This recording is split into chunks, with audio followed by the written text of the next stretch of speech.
Hi everyone, today I want to show you how to create these lovely floral embellishments.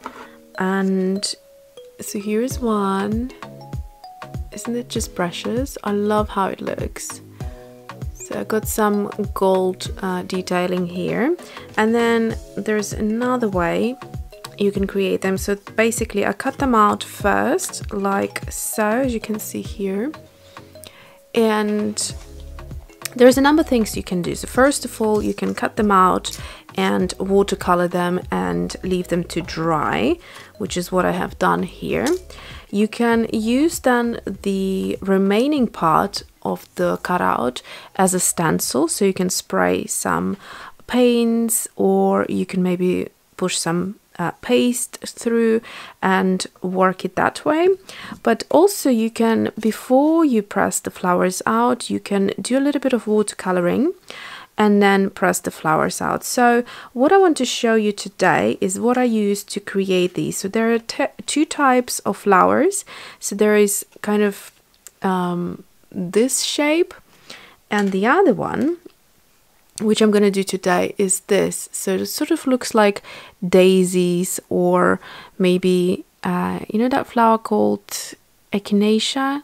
Oh, I'm sure I'm butchering the name, but I think you know what I mean. So that type of thing. You can also combine them and make them look like the center of these flowers. You can mix and match.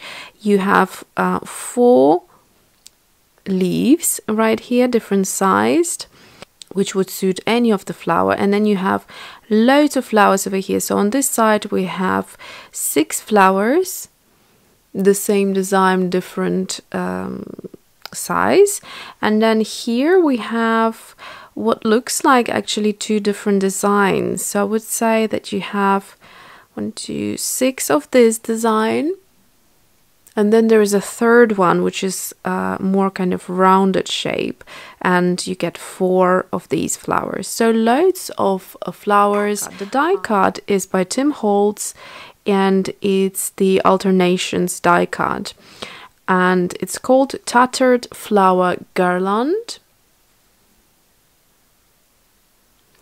And essentially it looks very different to the typical die cut, which is a metal. Let me grab you one so you can see. So this would be like a typical one, but obviously it's in this teal color for Jane Davenport, but imagine this to be silver, and that would be a metal die cut.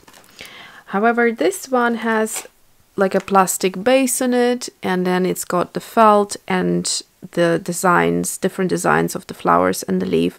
And the felt, what it does, it helps you to have the paper cut out and lay on it when it comes out. So for example, if I take this big one here, so it would be readily cut waiting for you, and you wouldn't need to use any tools to pick it out. So when you do it straight, it tends to bend your die cut. So I'll try and do it this time at an angle, so this way at least it's not going to be pressed like that, if that makes sense. And because it's so long, I first of all wasn't sure whether I could use it with my Spellbinder's Platinum 6, because it's a mini, and also it's sort of not designed for this type of thing.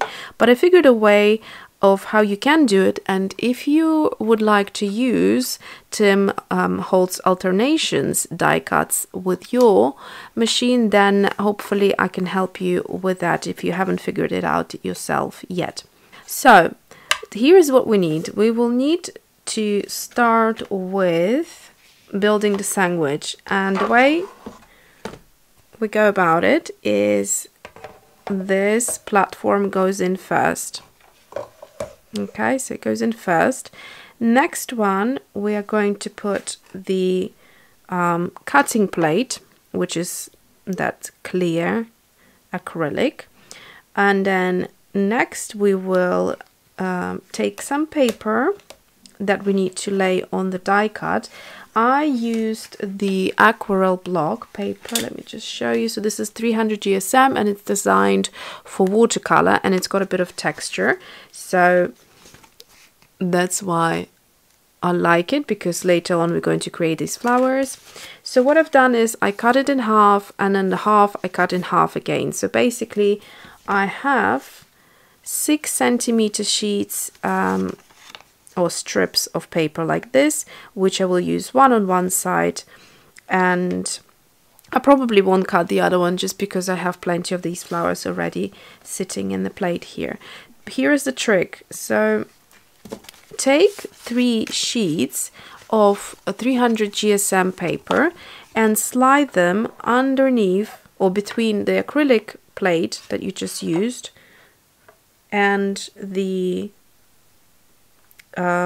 platform. The important thing is to put it in such a way that it will be basically covering, I hope you can see most of this, so that it will be in the same place where the die cut goes, because you need the pressure throughout. So let's do this. I'm going to place it at an angle this time, like so, and that is all I'm going to do. I'm going to push it through and start rolling. I need to make myself give myself a bit of space here. Alright, so it's ready to go, and I'm going to give it a little push. To begin with, it sort of feels very tough to go in. Actually, just going to reposition it a little bit so it's nice and straight, and then let's try it again. Okay, so there's a lot of pressure I can feel. But we're going to roll it nice and slowly, and once it gets right to the end, like so, you hear a click and then you go back. And this is where I hope that it's not going to move the paper much. So I'm trying to hold the template in place.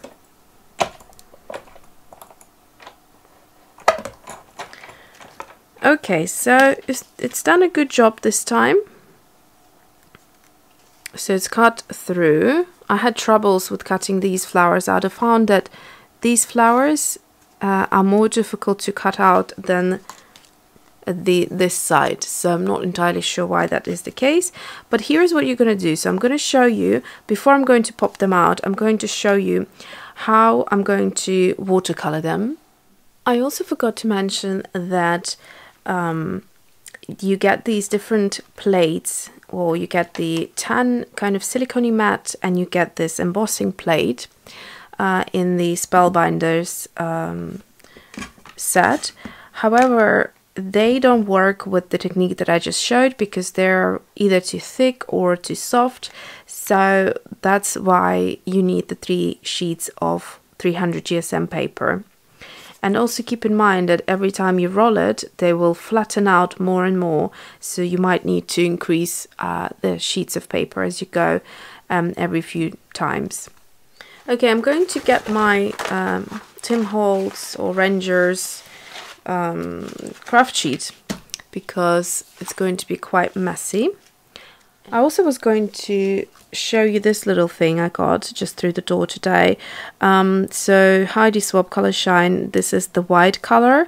It's got a little kind of like frosting color to it, so it's got a little sheen, ever so slight, like it's perfect for snow effects or something like that. If you are into crafty Christmassy kind of projects, then I think that would be perfect. But I'm going to give it a go for the first time with these flowers. So what I'm going to do first is I'm going to get a watercolor palette.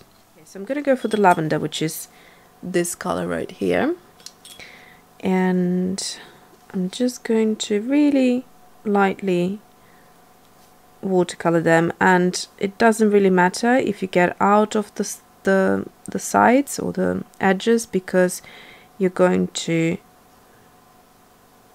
cut it or push it through the paper anyway, so you can be quite messy at this point. So I'm just going to try and create a darker side versus a lighter one, and that will be our kind of shading, and then I can go into one side again just to darken it and let the watercolor do whatever it wants.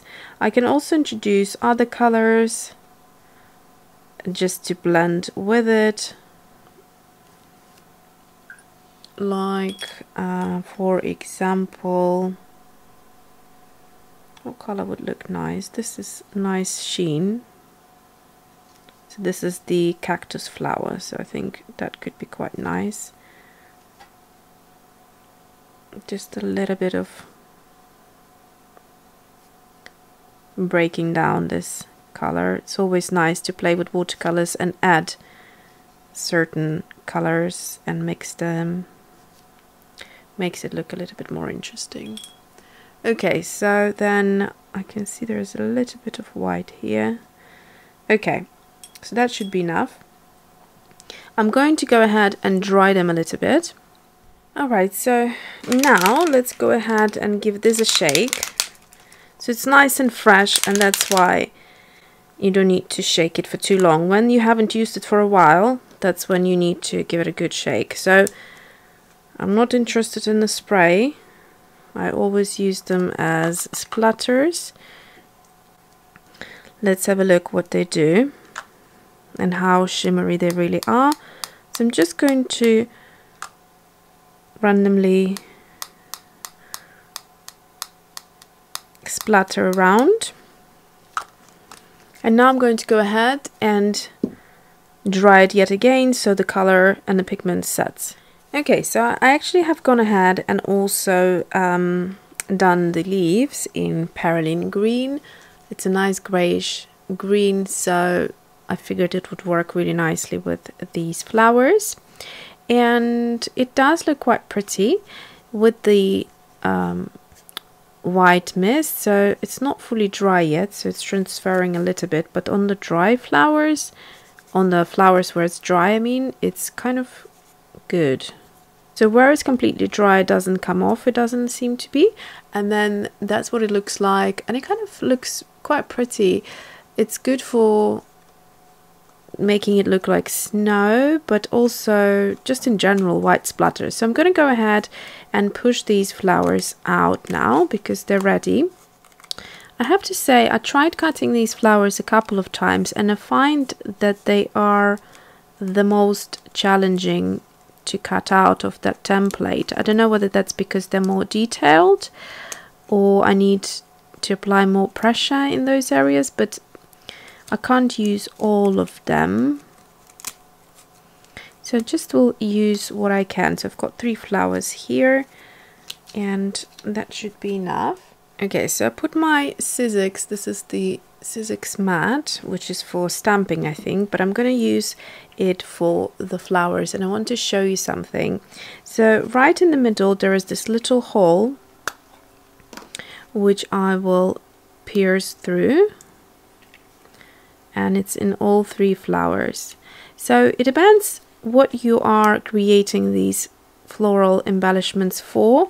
It could be that you're working on a project that allows you to be dimensional, or if you wanted something flat, you could do it flat like I've shown you these ones. And so these I will do a little bit more dimensional. I'll use all 3 in the flowers, and what I will do also is use the tip of my cutting tool and just press it into the edges, and that will create kind of like a look of a petal when it's curled rather than being completely flat. So this is what it looks like. So you can see a little bit more dimensional, not too much. And then I will repeat the same thing with the others.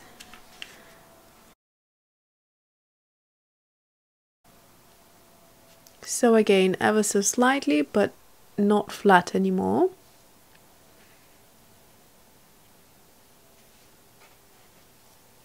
And then we're going to do the same on the small one, which you'll probably need to press just a tiny bit more because they are smaller.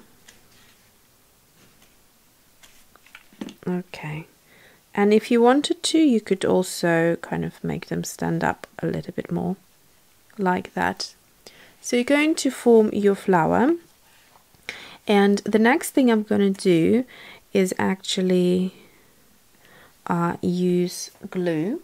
So to begin with, I'll start by adding the leaves so that there is something underneath where the hole is. And I will literally, there's a little hole here, but I'm not going to push it through. I'm going to use that area for this, and then that will go underneath there like so. Okay, so let me start by adding the glue. Okay, so the first one will go right here on the edge so it can stick, and I'm going to make sure there's enough of it to stick properly. So probably need a bit more. So I'm just going to add it right there, and then the flower on top like so. And then I will repeat this with a bit more glue into the middle, and I will align where the purple or the darkest purple is with the other color, and then I'm going to push in so the glue comes through, and then I'm going to do the same again with the little one so it sits perfectly in there. So that's our little rosette, and it looks really pretty. So I'm just going to use this tool, and I'll try to rotate the petals so that they don't sit perfectly in line. I hope there is enough glue here at the base. So I'm just going to move it about a little bit, and that's it. So the final thing we're going to do is we're going to add a sequence right in the middle here. So I'm just going to add a little bit of glue again. And also we need a little bit of glue onto the leaf so we can stick it onto here as well. And I'll probably go somewhere here, like that. So it's moving a little because it needs to stick properly and dry. So I'm just going to make sure it's attached properly. Okay, so let me get the sequence and I'll show you what to do next. Okay, so here it is. I'm just going to grab one of those kind of holographic sequences that I bought in Germany ages ago, and then carefully I'm going to place it. I do need to buy some tweezers. So what it is just, it looks a little bit more finished at this point and a little bit more pretty, and you could leave it like that, or you could do what I have done here, which is I added some gold watercolor right on top. I used, if you're interested, I used the Komorebi watercolor. This is the yellow gold, and it works perfectly for embellishments. So I applied a little bit of that gold right onto the glue when it has completely dried, and then also added some gold detail around it. But I think I will leave it as it is because it's so pretty and delicate, and it looks finished enough for me to not need to add anything. So there you go. So that's a little flower there that you can create with those alternations die cards. I've got a whole dish here now with these flowers to work with, and they're really fun. So these are great for kind of flat designs, and the ones with elongated petals, they're great for dimensional work, and it's not too dimensional. You could make it even more if you wanted to, but for my liking I think it's quite dainty and pretty. So I hope you enjoy this tutorial, and thanks for watching. See you soon.